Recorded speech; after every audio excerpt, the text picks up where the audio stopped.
Ciao, benvenuto sul canale, io sono Leo e oggi andremo a vedere come comportarci con un'orchidea, con uno stelo spoglio senza fiori. Prima di iniziare il video, per supportarmi ti chiederei di iscriverti al canale se non l'hai ancora fatto e se il video ti sarà utile di lasciare un like. Ma vediamo subito come comportarci con questa orchidea.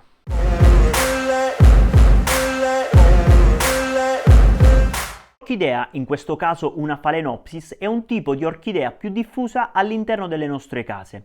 In questo periodo, e sto parlando dell'estate, l'orchidea può aver perso i suoi fiori, andando così in un riposo vegetativo. Abbiamo quindi uno stelo spoglio, possiamo agire in tre modi diversi, ognuno con i pro e i contro. Il primo metodo, chiamiamolo naturale, consiste nel lasciare lo stelo dell'orchidea e aspettare che faccia il suo percorso. Nel caso si secchi lo andremo a tagliare in seguito. Il pro di questo metodo è che avremo fiori veloci ma di piccole dimensioni, perché l'orchidea dovrà consumare più energie per alimentare lo stelo della pianta. Il secondo metodo consiste nell'andare a recidere lo stelo della pianta con una forbice, partendo dal secondo nodo, o meglio 2-3 cm sopra il secondo nodo. Il pro di questo metodo è che avremo fioriture più grandi, ma bisognerà aspettare che la pianta produca una nuova gemma che partirà appunto dal secondo nodo. Questo metodo permette alla pianta di avere più energie per la formazione della nuova gemma. Il terzo metodo consiste nell'andare a recidere lo stelo dell'orchidea dalla base, in modo tale che la pianta produca un nuovo stelo partendo sempre dalla base. Il contro di questo metodo è che la pianta per produrre un nuovo stelo ci metterà circa un annetto. Io ho deciso di utilizzare il secondo metodo, ossia andrò a recidere lo stelo dell'orchidea dal secondo nodo, quindi andrò a contare i nodi.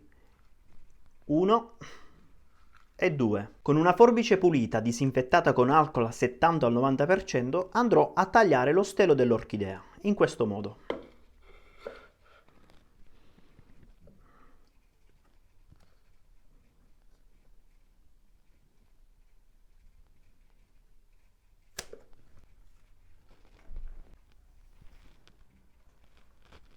Il taglio, mi raccomando, non deve essere piatto, ma a circa 45 gradi, in modo tale che l'acqua o l'umidità non resti sullo stelo dell'orchidea. Vi ricordo che l'orchidea nel periodo estivo va tenuta in un posto caldo e umido, tra una temperatura che va dai 15 ai 35 gradi. L'estate può essere tenuta all'esterno, ma bisogna stare attenti ai raggi diretti del sole che potrebbe appunto bruciare le foglie. In estate l'irrigazione dovrà avvenire più spesso, circa una volta alla settimana.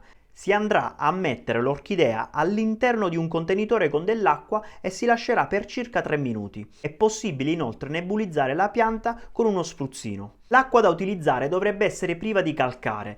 L'acqua piovana andrebbe benissimo. La concimazione in questo periodo può essere effettuata una volta al mese con concime adatto per orchidee.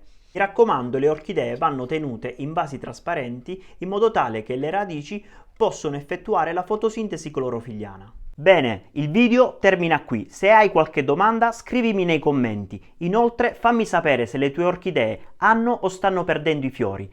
Ti ricordo di iscriverti al canale se non l'hai ancora fatto e di lasciare un bel pollicione all'insù. Noi ci vediamo al prossimo video. Ciao!